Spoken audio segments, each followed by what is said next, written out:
What's up, guys? Wait, I can't say guys anymore. I just took a course on gender identification, so I guess I'm gonna have to go back to saying royals. So what's up, royals? I'm Kai. Hope you're doing well, and in this video we're gonna continue looking at some of the females that have got up to size. I know last week we talked about the females that I produced myself that are now up to breeding size. This time around we're gonna take a look at the females that I've purchased and have grown up to breeding size. So stick around, you're watching Lucas Lane and Royals.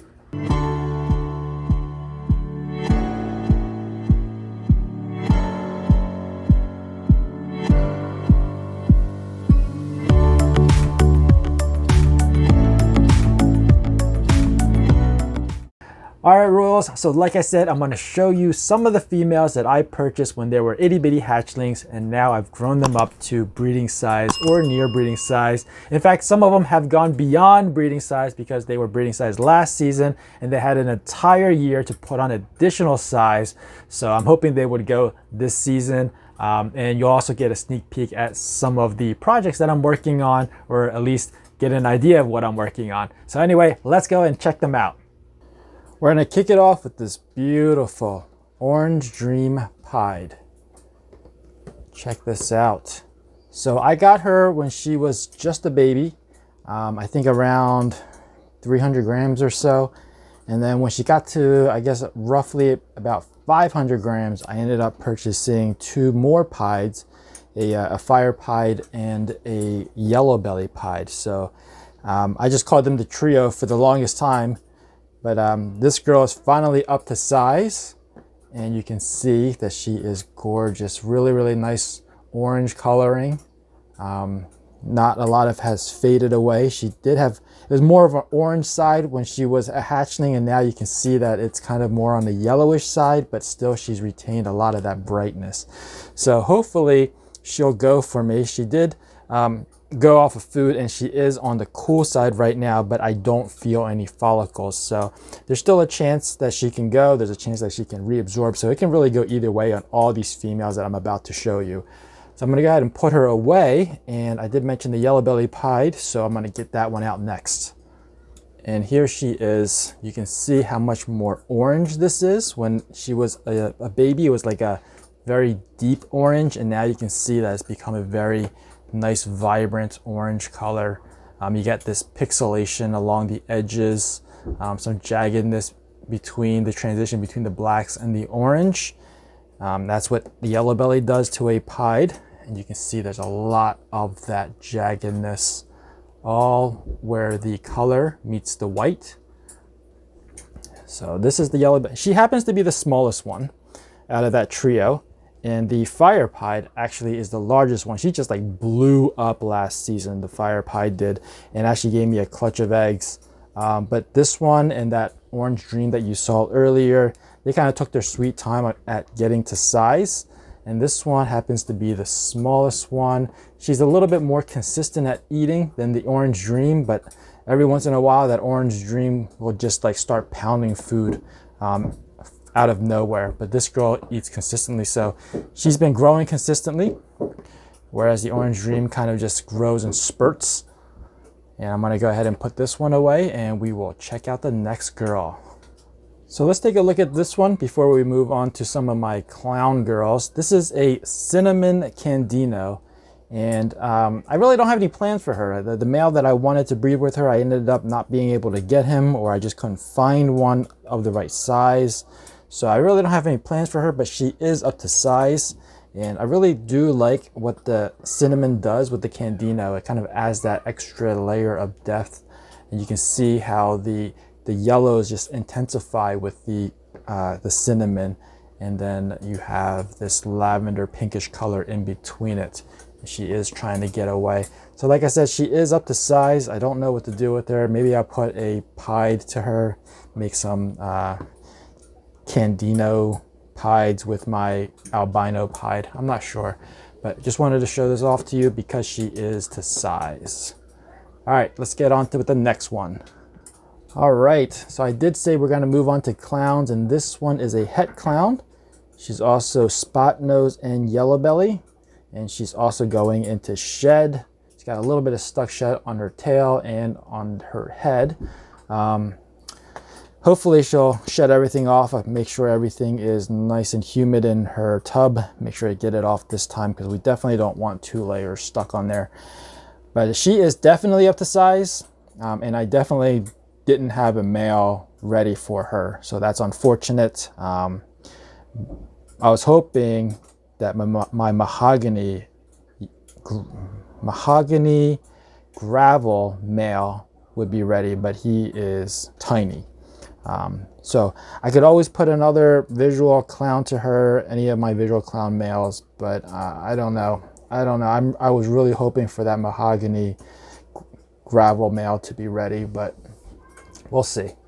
Yeah, so just wanted to show this girl off to you. Like all the other ones, she was a purchase as a baby, and then, you know, it's just a matter of time to grow them up to breeding size. And so there's that sense of accomplishment when you go from a baby to breeding size. It's just unfortunate I don't have anything ready for her. So look at that.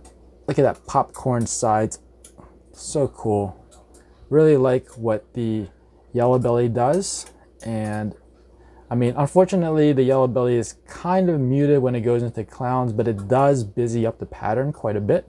But that flaming that you usually see on yellow belly kind of gets muted in clowns, but still cool nonetheless. All right, so if you guys have been following me on my channel, you guys should know that my first couple seasons of breeding clowns were not the best. I actually didn't get any visual clowns, where actually the only visual clown I got was a male and a single gene visual clown male. Everything else was hets. And so what I ended up doing, instead of waiting another season, I decided to go ahead and purchase a clown female so that they would be ready for me this season. And of course, you guys know that I have a killer clown that's also hypo. So I got 2 recessives and a super with that animal. So hoping that we could do something there and produce a clutch of visuals. She's not ready yet. So when she is, that's that male. Ooh, she's not happy either. So when she's ready, that's the male that I plan to put with her. But and I don't know, I might change things up. Things always change, so nothing's ever locked into place. And that's kind of what you have to do when you're breeding. You have to kind of change things up if needed, because sometimes the male doesn't want to go with the female, sometimes the female doesn't like the male, and you know, you don't want to be disappointed, so you want to leave your options open. So that is her. I actually got another clown and they look quite different, so I'm going to get that one out right now. So this is another clown, and you can see that their colors and pattern do vary greatly with clowns. The earlier one I think is a little bit brighter. This one is more uniform in color. You got that tan color with the black back, and she is on the go. So this one is a tiny bit smaller as well, but still I think around 13 to 1380, depending on, I guess, when she eats, when she poops. So she should be up to size. She's doing pretty good on feeding and putting on weight, so probably something towards the end of the season, sometime towards the end of the season she might be able to go. But the one I showed you earlier, she is most likely going to go first between these two. And you can see, like I said, the pattern is different as well. The other one has more thinner these drip marks or teardrops going down the side. This one has much thicker ones, and I believe a lot more darker in the tone. So I'm going to go ahead and put her away, because tomorrow's feeding day. I don't want to spend too much time on each of these animals. So this one right here is a giant. She was actually ready last season, but ended up not going, and I didn't want to push them too hard. So this season will be her first season, and this is an Enchi blade het clown, and a really nice example. Heavily reduced. You can see so reduced to the point where you don't have a continuous pattern anymore. You just have these black dots. Most of the alien heads have connected together. So this is a really nice and And come on, come on. She's really, check that out. Check out the eye bands on the side. Look how wide they are. That's a really nice example of Enchi. And I'm sure the blade has something to do with it as well. And you can see some of the nice colors coming through. She's got a nice shine to her. Really like that. And like I said, just a really nice example where all the alien heads have connected over the back. And that's the Enchi and blade working together. Also very nice orange, as you can see the oranges coming through. I think another dose of Enchi or maybe some orange dream in here would really pull that the darker pigments up more, and then allow that orange to shine through even greater. So, all right, let me put her away, and I'll get her sister. I call it a sister. I don't know if they're actually related, but let me get the next one out. Take a look at this giant. Again, this is not the actual sister, but I did purchase them together from the same breeder. And when I talk to my kids, I always say sisters and brothers and whatever. But this is a blade clown, and you can see she is huge. Again, same story as the last one. They were up to size last season, but decided not to go. Didn't want to push them. So this season, they just kept gaining weight all along, and then this season hopefully they'll be able to go. I got other visual clowns. I got some cool het clown males with some genes that are new to my collection. Hopefully we'll be able to have her make some more babies with those unique genes that I don't have much of in my collection. So speaking of unique genes, this girl has something unique in her that I don't really want to divulge right now. What you do have in here is Enchi and lesser, and like I said, there's that other gene in there that I just call it the Resurgence gene, because I'm tired of saying new gene, because it just makes it sound like it's brand new in the hobby, but it's really been around for a while. So I'm just gonna call it Resurgence. And to be honest, I don't really know if she has it. All right, like I'll talk a little bit more about it later, but I did purchase like 5 animals, and so far 2 of them have proven out to not have that gene. So I'm not 100% sure I have it in here. Of course, I do have to breed her to find out. Like those 2 other clown and het clown females that I just showed you, she was actually up to size last season, but didn't go. And I actually really did want her to go.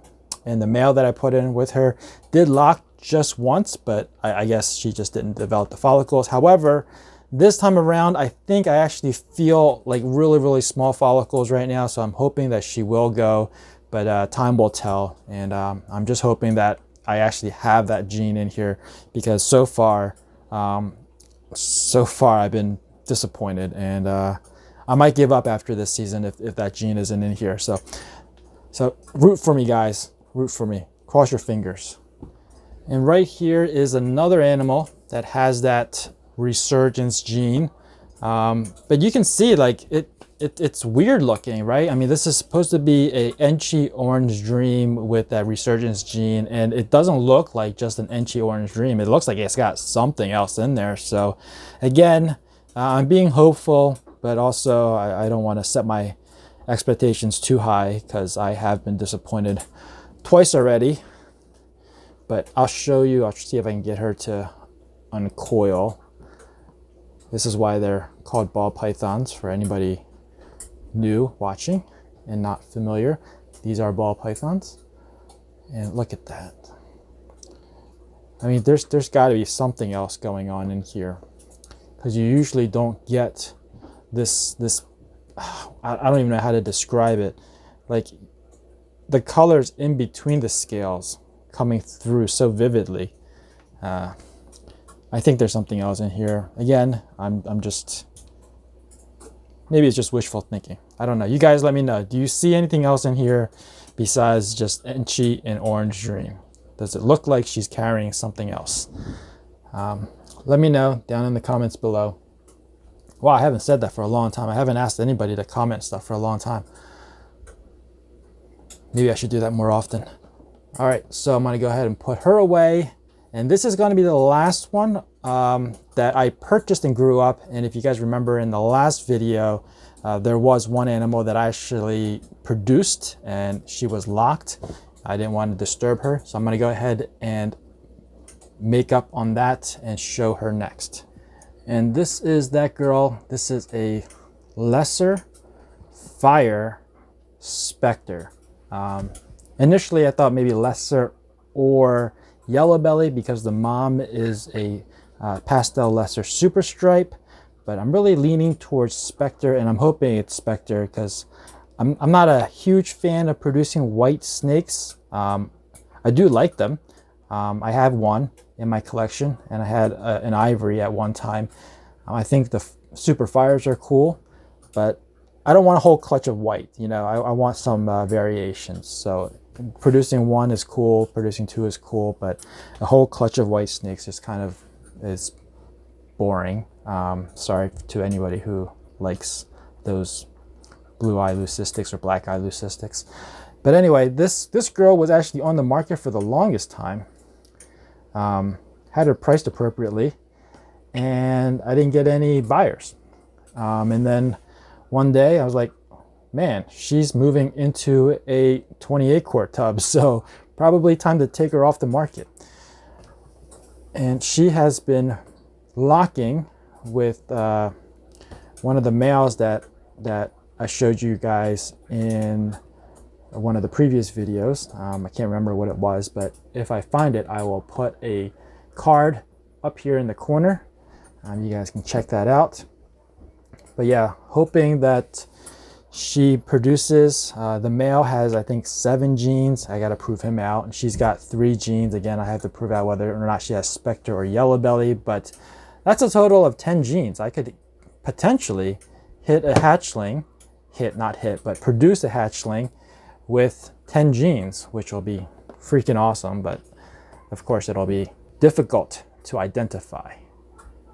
So Royals, those are the animals that I want to show you in this video. I actually have a few other ones that are in shed, not looking their best, and I'm going to hold off on showing them because I didn't want to show you a bunch of animals that are in blue. And I also have some ideas of future educational material, and I think a couple of those animals fit well into that material. So you'll definitely see them, but just in a future video.